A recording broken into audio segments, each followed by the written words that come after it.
I am so excited. I have my first bona fide review on Apple Podcasts.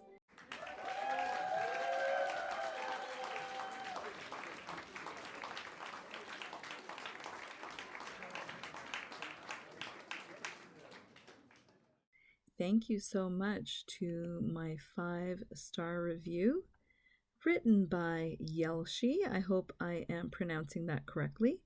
This review was made on January 12th, 2021, and I will go ahead and read it because I'm so excited. The title of my 5-star review is Insightful, Thought-Provoking Method of Getting Organized. Recommendations are inspirational. Ruma's calming voice and instruction make it easier to reach achievements. I have been enjoying this series. Yelshi, as a newbie, I truly cannot thank you enough for taking the time to do this for me. I so appreciate it. And because of that, I am going to give you a prize.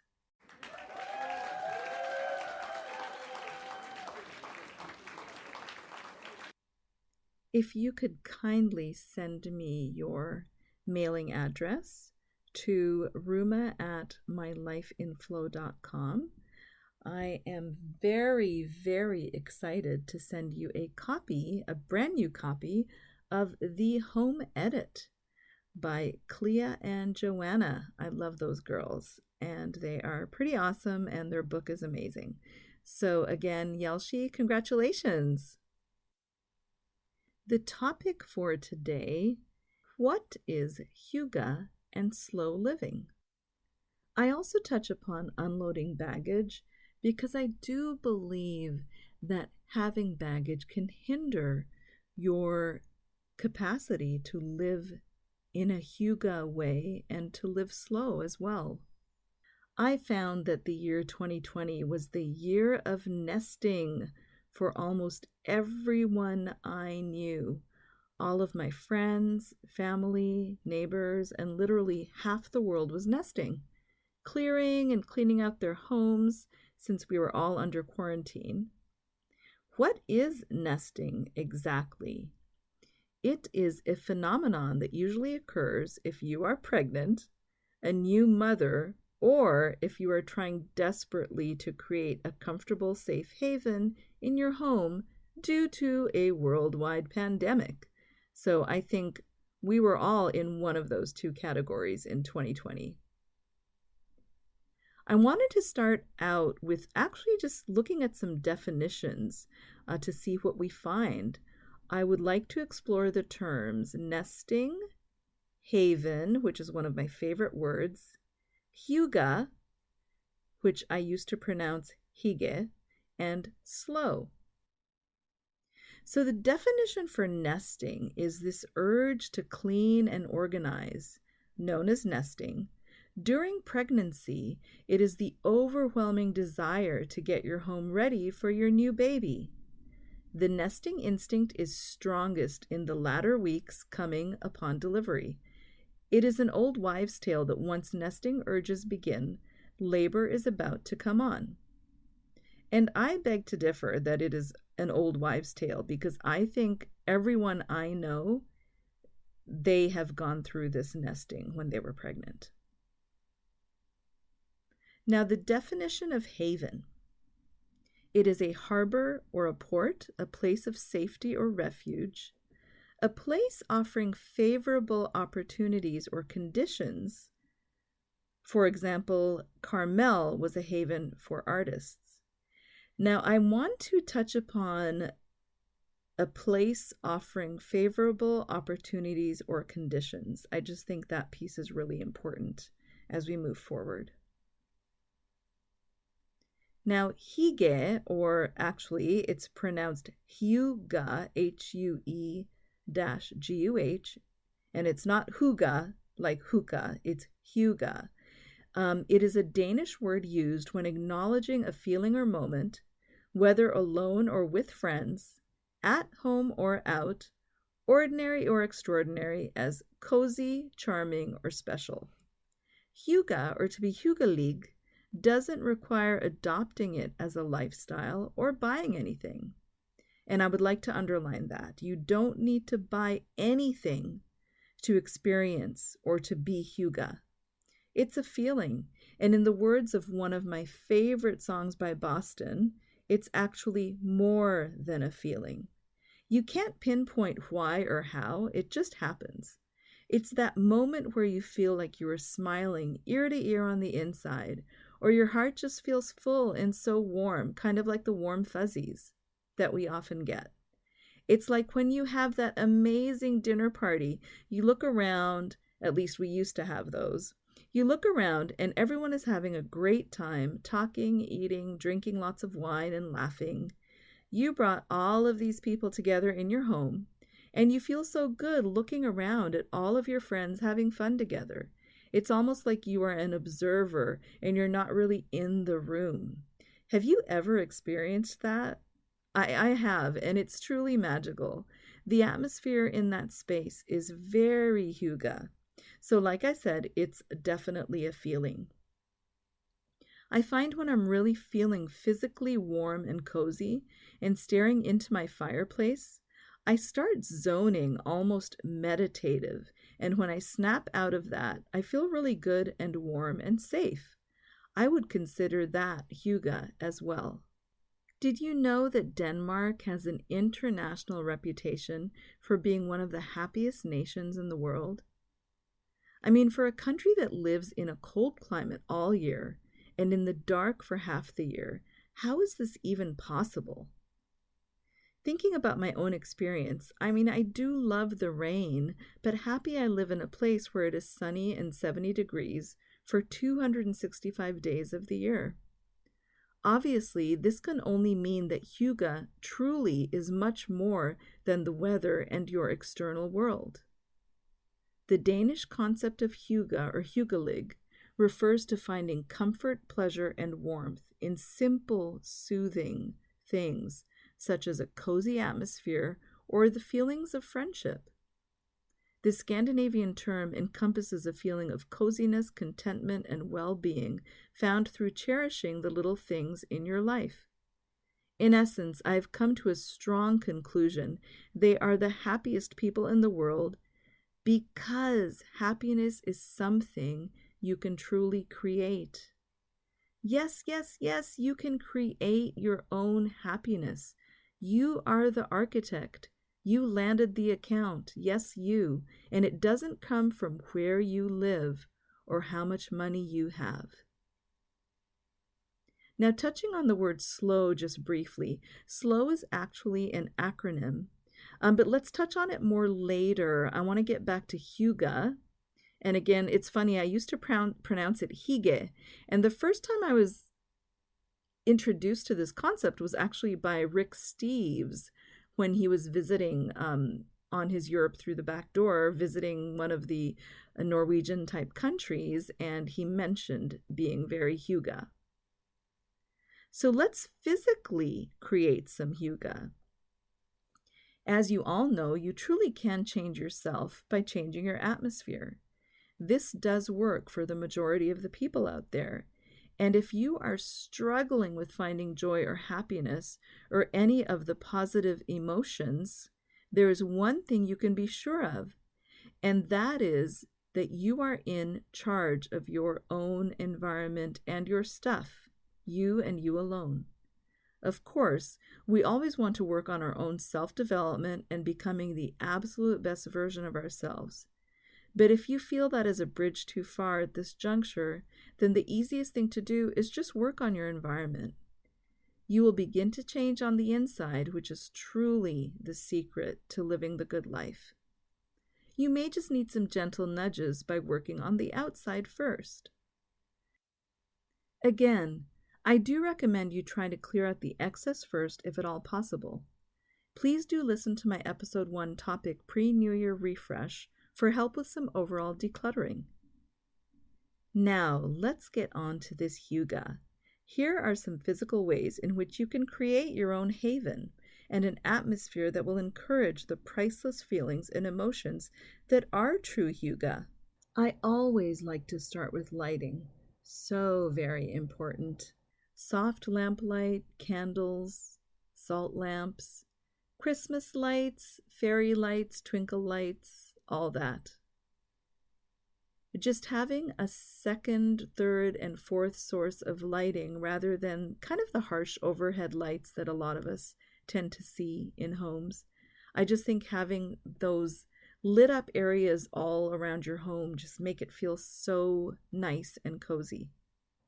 Another thing would be aromas. I love lighting candles, and candles are definitely an absolute necessity for Hygge. Diffusers with essential oils are fantastic, and they make really gorgeous ones nowadays. Another thing I love to add is texture, so fluffy comforters on every bed, cozy PJs for everyone, velvety blankets and sweater throws all over the house. Just really adds that element of ease, and if you're cold, there's going to be a blanket or something really close by so you can make yourself comfortable. I also enjoy having favorite pieces around me. So, for example, art, plants, and really comfy furniture. Definitely Hygge, you've got to have loose, comfortable clothing, like really cute PJs, loungewear, maybe that's one step above, a ripped tee and sweats. But just, something that makes you feel good to be in. Of course, always a clean home with good flow and no clutter, to me, would be very Hygge. And other things like hot drinks and comfort foods like soups, one-pot dishes, lasagna-type meals, pastas, curries, ramen. You get the picture. Those are kind of really nice, warm comfort foods. There are 2 books that you can look up that are very popular with regard to the topic of Hygge. The first one is The Little Book of Hygge, which is the definitive must-read introduction to Hygge, written by Mike Viking, CEO of the Happiness Research Institute in Copenhagen. The book is packed full of original research on Hygge conducted by Mike and his team, along with beautiful photographs, recipes, and ideas to help you add a touch of Hygge to your life. And I understand that he really does have, even at his office, it's a very Hygge office with a lot of the elements that we're discussing, including candles. Apparently they light candles every day from Monday to Friday, which I think is fantastic. The other book I was referring to is called The Cozy Life. Rediscover the joy of the simple things through the Danish concept of Hygge. That one is by Pia Edberg. Just another good choice if you want to really read up on this. So a couple of things I found out by reading these books, apart from kind of what I had mentioned to you, and actually one thing I didn't mention is spending quality time with friends and family. I think, I know we're in a pandemic and sometimes that's not possible right now, but that's high on the list. Spending quality time with friends and family, people that you just love the best, that is really the greatest way to get your Hygge on. And it doesn't really matter what you do, it's just the hanging out part. Dinner parties, coffee dates, even just Netflix binging with your family, your sister, your brother, cousins can all do the trick. One of the things that I found in my research that is considered Hygge is to avoid multitasking. So it just means to savor just where you are right now and what you're doing, and multitasking is an absolute no-no. So single tasking and really being present is a definite yes in the land of Hygge. Number 2 is to remove stressors. So Hygge is supposed to improve your well-being. So anything that makes you feel stressed or sad is not allowed. Helen Russell wrote the book The Year of Living Danishly, which is quite a clever title, and she describes the best description of Hygge is the absence of anything annoying or emotionally overwhelming. I really like that. I think that's pretty cool. So the more you can eliminate stress, the better. And we all know that to be true. The third thing mentioned was to leave work at a reasonable time. So apparently, balance is key here. Denmark strongly believes in a healthy work-life balance, and they actually enforce it. So that is another wonderful thing. No wonder they are the happiest nation. Number 5 or 4, I'm not actually sure where I am, I'm sorry. But anyway, wearing comfortable clothing, we already talked about that. Bringing the great outdoors indoors with plants. To soften and simplify your home, we kind of discussed that as well. And to designate a Hygge nook, or I would call it a sacred space for you and you alone. So even if you don't have a separate room, even just having a corner of a couch where you put your favorite, put down your favorite mug, your favorite slippers are next to the couch, you've got a blanket ready to go, that could be your Hygge nook. Warm slippers, a nice cup of tea, and just a good meal really can be all you need to feel very Hygge. So the Danes practice Hygge and again are considered one of the happiest nations on earth. Now, did you know that you can actually practice being happy? Using certain tools like positive affirmations and EFT, which is the electronic freedom technique, you can actually increase your set point for happiness. Now, what's the con to this? Only you can create your own happiness. Now, what's the pro? Well, only you can create your own happiness. Do you see the pattern of being a self-referral for your own happiness emerging here? I sure do. Once I truly grasped that I was in charge of me, my life changed in spades, and I will never look back. Now let's touch upon the subject of slow, which is the slow movement that was started in Italy in 1986 by Carlo Petrini. It was really meant to counteract the fast food culture and the unhealthy lifestyle that accompanies it. It was started by Italians who love to cook and is actually an acronym which stands for sustainable, local, organic, and whole. So there's also an environmental aspect to the slow food movement and doing things slowly in general. France is also really well known for living slow and adopting this same lifestyle as well. So I'm not sure where they rank in regards to being like on the happiness scale, but I am going to look that up. I'm very curious because I know that they're just such a happy culture. Now, the slow movement has been going on for many years now. These words refer to the type of food that they cook and encourage cooking sustainably using local and organic meats, fruits, and vegetables. Cooking is absolutely a family affair which one is constantly preparing for or enjoying. They often eat outside, and every meal is like a celebration of life, no matter how simple or complex the meal might be. All manner of drink, especially good wine, is part of every meal. My husband hails from Sabaudia, which is a beach town in Italy, south of Rome, and he noticed several things about his Italian relatives the last time he was there visiting with them. They honestly had a zest for life, living, and each other that was unforgettable to him and always centered around a meal. And honestly, I just think that this is such a great segue into the slow living movement, which has been more prevalent these last few years and has made its way to the West.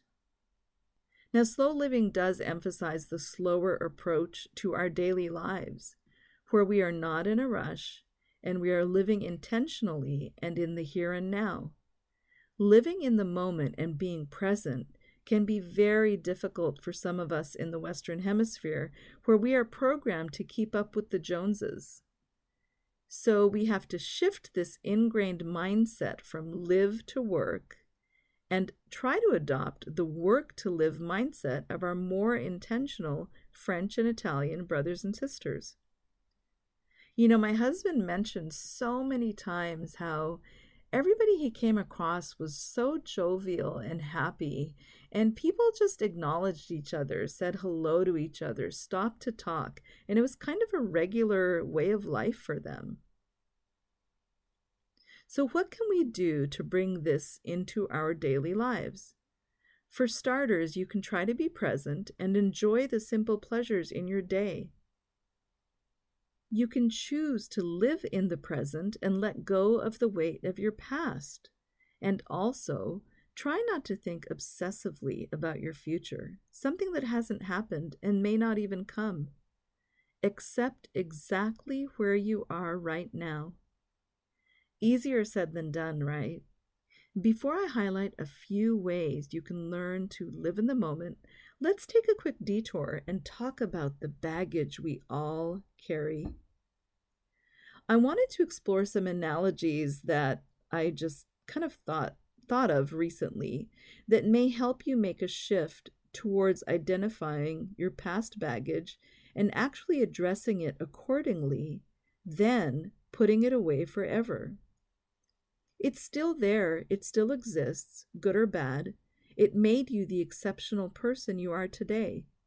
But it's not on your back or all over your house anymore, manifested in the clutter around you. Let me explain this a little more clearly. Imagine that your past baggage all fits into 2 bags, a backpack as well as a rolling suitcase. Might as well throw in an over-the-shoulder bag for good measure. So you have 3 bags that you are carrying around every day. Now, try going about your regular day with all of this luggage. Wherever you go, you must take it with you.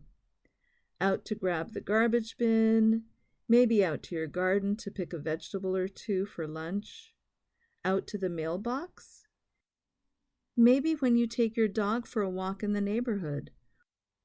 How about meeting your friend for a hike? Running to the post office or nail shop? How does it make you feel to carry around these 3 bags? Is every step getting harder and harder? Does the luggage seem to get even heavier as your day goes on? Well, of course it does. It's essentially holding you back in a big way. Okay, so how about you say, hey, I'm ready to let it all go, and then you just drop it all. Well, now it's all over your house, all over the floor, in your garage, under your bed, bulging in the closets. I mean, that's way better than carrying it, but it's still not optimal because now you have to step over it, step around it, kick it out of your way, and maybe even trip over it several times a day. Now that doesn't sound like fun either. What should we do with it then is the question of the hour. I say you clean it up, organize it, pick it up, and put it on a shelf. It can be at the very back of the least used shelf in your house, but put it up on that shelf and close the cabinet. You may need to acknowledge and even praise it for making you the exceptional human being you are today. It's there, yes. It will always be there, yes. But now it's organized into a space where it can live without hindering your flow any further. Some people might say to me, oh, well, you're still holding on to it and still keeping it in your house. And I say, yes. what else can one do with it aside from, having hypnotherapy and forgetting that part of your life ever happened or existed? For most people, that's not likely the avenue that will be taken. So we must simply take control of that part of our life, clean it up off the floor, and put it away so it doesn't trip us up anymore, ever. That generation, they didn't talk about feelings at all. Doing that meant you were weak, when we know in fact that doing that means you are strong, you are brave, and you are courageous. The thing about baggage is that you have to accept what happened to you. For example, what happened as a child. You can keep hurting depending on how deep and severe the wound might be. So deep and severe that you may require assistance to address it. And guess what? That is totally okay. No one is an island. We are all connected, and somehow, some way, we all need each other no matter what. Your specific wound may be so deep and so old that you require support to lift up your baggage and put it on that shelf. If this is the case, use that help, and then one day you might be strong enough to help someone else lift theirs. At some wonderful point, you will have come to terms, declare and acknowledge that what happened, happened, and that what your parents or those people did, they did with their own baggage on their backs. Once you stop blaming your parents and everyone else, you can move forward, and it makes it a little easier to just let it go and place it up on that shelf. I'm sorry to get so deep and coming out of Hygge and into baggage, but I just think it's important. This is kind of a fundamental thing that everyone needs to work on. So once in a while, I do like to remind myself that this could be your last day on Earth, and you don't want to spend it carrying around all that extra luggage. Okay, now that we've covered that important piece thoroughly, what can you do to live slow?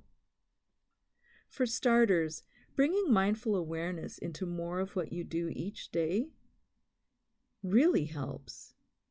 Start your day off in a way that feels nourishing to you, in a way that doesn't feel rushed, and you can spend a little more time with yourself. If you need to wake up a little earlier to do this, give it a try for 5 days and see how you like it. I have been using the following wake-up mantra for more than half of my life. I learned this from motivational speaker Ed Foreman, who I was lucky enough to meet over 30 years ago. I love saying this. It is so ingrained in me, and it really works. This is the mantra. I'm awake, I'm alive, I'm full of energy and full of life, and today is a great day to prove it. It's simple, to the point, and it could be your game changer in trying to start every day off on the right foot.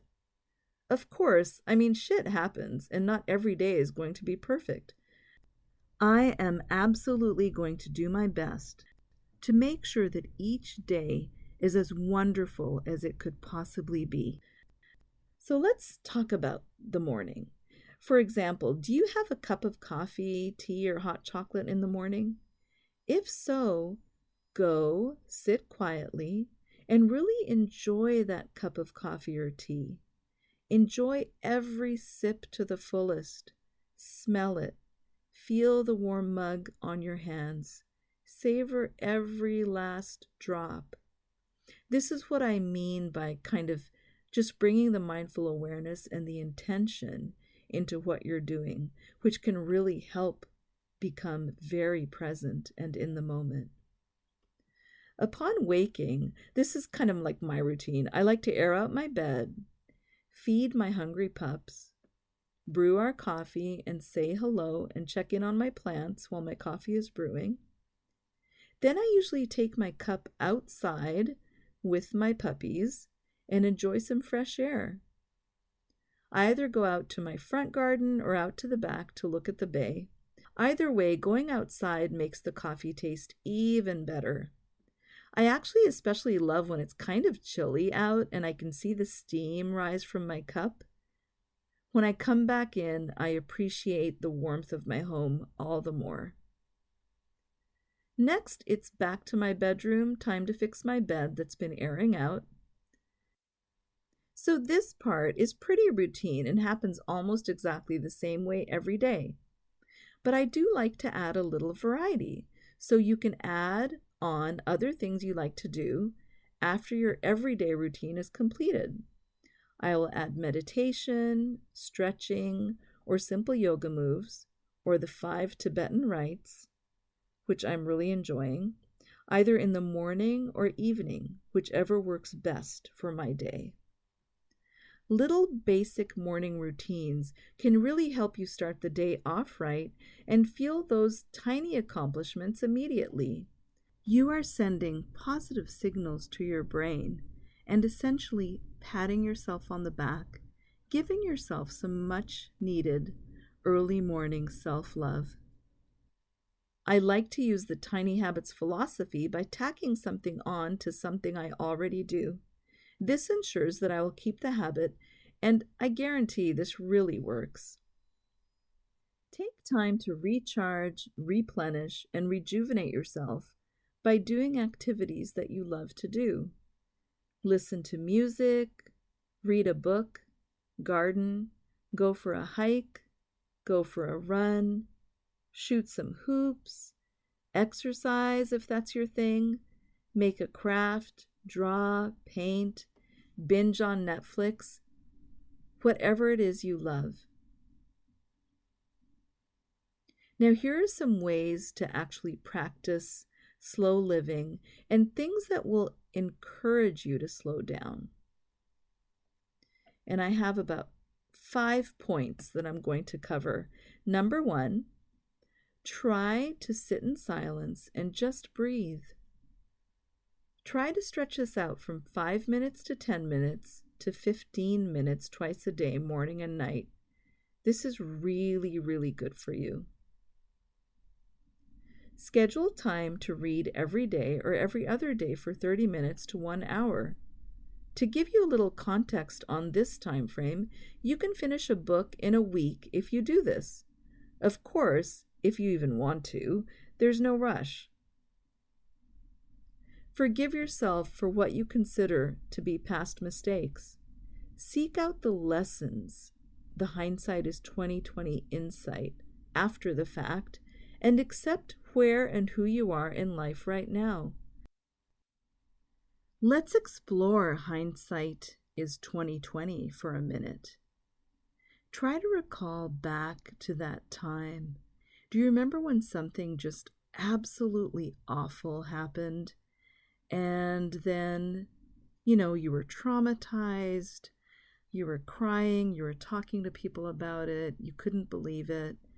And then 3 months later, or 6 months later, you say to yourself, wow, now I see why that happened. What a lesson. And I am so happy it happened because I'm in such a better place now. So if we could just take the hindsight is 20/20 lesson and realize that when something like that happens to us, there is usually always a reason, and your life always seems to turn out to be better. I know this is so true for me, and I have to tell you, I practiced the instantaneous hindsight is 20/20 kind of wisdom, and I took that, and instead of moping around for 3 months, the day after something kind of bad happened to me, I just said, no, you know what? I'm going to adopt hindsight is 20/20 right now. I know there is a bigger reason behind this, and I'm just going to have faith that that reason will show up. And sure enough, instead of wasting 3 to 6 months moping around, I immediately found out why it happened, and it ended up being a really, really good thing for me. So if at all possible, Forgive yourself for future mistakes right now because you know we will all make them. It's just a part of life. Learn to appreciate and have gratitude for all the small moments in life and all the simple pleasures of your day. Doing things more intentionally and learning to enjoy all the chores that you are so privileged to even have. I honestly love cleaning, and I've made cleaning day like Friday nights. I turn on music, I run around the house, vacuum, mop, dust everything off, and it's just a great time. Of course, I have Dave Matthews blasting in the background, and I'm totally motivated to get things done. And the last thing I urge you to do is to schedule a total do-nothing day. This will give you the chance to just rest and recuperate and honestly do nothing. It's really good for your brain to have this type of rest day where you're not overthinking anything and you're doing what comes organically. Okay, friends, I hope this helps you just figure out a few things you can do to slow down. And that really was my intention, to help you figure out ways to create some hygge in your home, to live a little slower, and to release any baggage you might be holding on to. So thanks again for listening to Organize Your Closet and Your Life Will Follow podcast. If you like what you heard, please subscribe and leave me a rating on iTunes. It will really make a huge difference to new podcasts like mine. So please, please, please, please, please take a second if you can. I would really appreciate it. And if I do a shout out, I will be sending you something exciting. Check out mylifeandflow.com if you are interested in connecting further and would like to get in touch with me on a project you are working on. Please make sure to reference my podcast in your correspondence. And remember to always consume less and live more. This is Ruma Tenbrink signing off until we meet again.